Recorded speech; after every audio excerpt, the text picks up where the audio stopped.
Welcome बच्चों, मैं संजू चौधरी और आज हम बात करेंगे कक्षा 12 के समाजशास्त्र के एनसीईआरटी की सेकंड बुक का चैप्टर 1 संरचनात्मक परिवर्तन, और जिस बुक का नाम है भारत में सामाजिक परिवर्तन एवं विकास।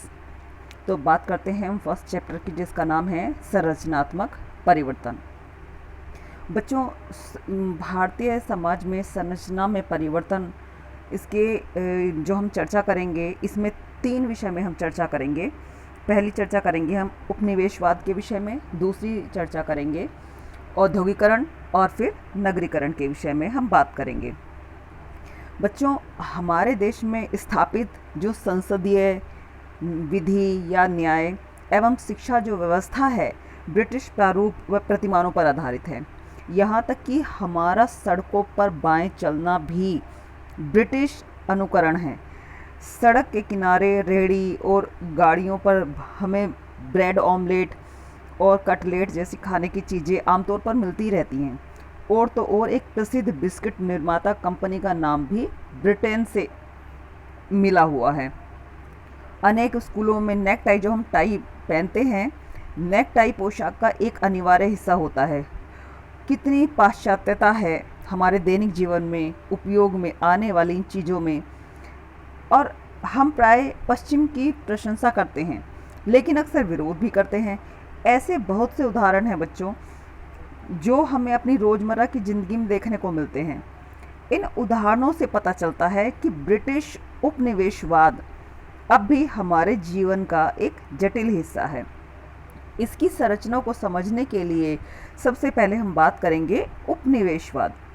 बच्चों, एक देश के द्वारा दूसरे देश पर शासन को उपनिवेशवाद माना जाता है।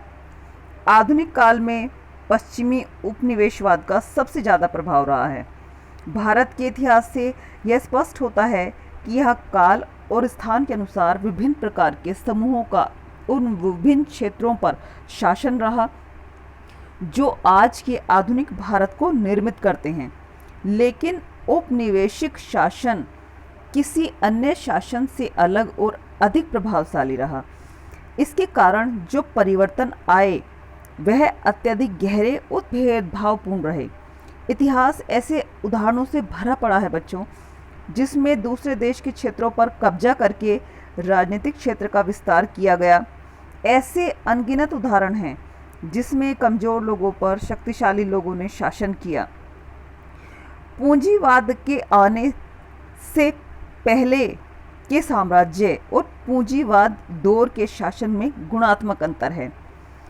जो पूंजीवाद के पहले का समय है, पूर्व पूंजीवादी शासन अपने प्रभुत्व से लाभ प्राप्त कर सकते थे, जो उनके निरंतर शासन अथवा विरासत से व्यक्त होता है। कुल मिलाकर पूर्व पूंजीवादी शासक समाज के आर्थिक आधार में हस्तक्षेप नहीं कर सके। उन्होंने परंपरागत आर्थिक व्यवस्थाओं पर कब्जा करके अपनी सत्ता को बनाए रखा। बच्चों, ये बात की हमने उपनिवेशवाद के विषय में। अब बात करते हैं सामाजिक संरचनात्मक परिवर्तन के दूसरे रूप नगरीकरण के विषय में। नगरीकरण और औद्योगिकरण, इसमें हम बात करते हैं औद्योगिकरण के विषय में। बच्चों, भारतीय राष्ट्रवादियों के लिए औपनिवेशिक शासन के दौरान हुआ आर्थिक शोषण एक केंद्रीय मुद्दा था। उपनिवेशवाद से पहले के भारत की जो तस्वीर कथा साहित्य आदि में दिखती थी, उसमें समृद्धि और संपन्नता थी, लेकिन उपनिवेशवाद के बाद के भारत में गरीबी दिखाई देती थी। स्वदेशी आंदोलन ने भारत की राष्ट्रीय अर्थव्यवस्था के प्रति निष्ठा को मजबूत किया। आधुनिक विचारों के द्वारा लोगों ने अनुभव किया कि गरीबी को दूर किया जा सकता है। भारतीय राष्ट्रवादियों ने अनुमान लगाया कि तीव्र और जो बड़ी औद्योगिकरण के द्वारा आर्थिक स्थिति में आवश्यक सुधार किए जा सकते हैं, जिसमें विकास और सामाजिक न्याय हो पाएगा। भारी मशीनीकृत उद्योगों का विकास हुआ। इन्हें बनाने वाले उद्योग पब्लिक सेक्टर के विस्तार और बड़े कोऑपरेटिव सेक्टर को महत्वपूर्ण माना गया। इसके बाद बच्चों हम बात करते हैं स्वतंत्र भारत में नगरीकरण के विषय में। बच्चों, आज़ादी के बाद के 2 दशकों में भारत में नगरीकरण की जो प्रक्रिया है उसका प्रभाव स्पष्ट रूप से देखने को मिलता था। नगरीकरण अनेक प्रकार से हो रहा था। इस प्रकार विचार व्यक्त करते हुए समाजशास्त्री M.N.A. राव ने लिखा है कि भारत के कई गांव भी तेजी से बंद रहे, नगरीय प्रभाव में आ रहे थे। नगरीय प्रकृति का प्रभाव गांव का शहर या नगर से कैसा संबंध है पर निर्भर करता है। उन्होंने 3 भिन्न प्रकार के नगरीय प्रभावों की स्थिति की व्याख्या की है। सबसे पहले वो लोग आते हैं जहां से अच्छी खासी संख्या में लोग दूर दराज के शहरों में रोजगार ढूंढने के लिए जाते हैं। वे उन शहरों में रहते हैं लेकिन उसके परिवार के सदस्य गांव में ही रहते हैं। उत्तर मध्य भारत के एक गांव माधवपुर को 298 घरों में से 77 घर ऐसे हैं जिनके सदस्य प्रवासी हैं, मतलब अलग रहते हैं, जबकि 77 अप्रवासियों में से लगभग आधे ऐसे हैं जो मुंबई या कोलकाता में काम करते हैं।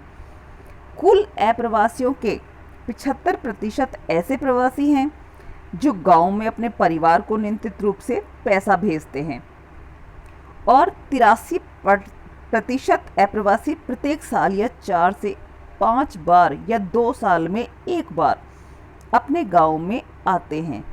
बहुत सारे प्रवासी केवल भारतीय नगरों में ही नहीं बल्कि विदेशों में भी रहते हैं। जैसे कि गुजरात के गांव के अनेक प्रवासी अफ्रीका और ब्रिटेन के शहरों में रहते हैं।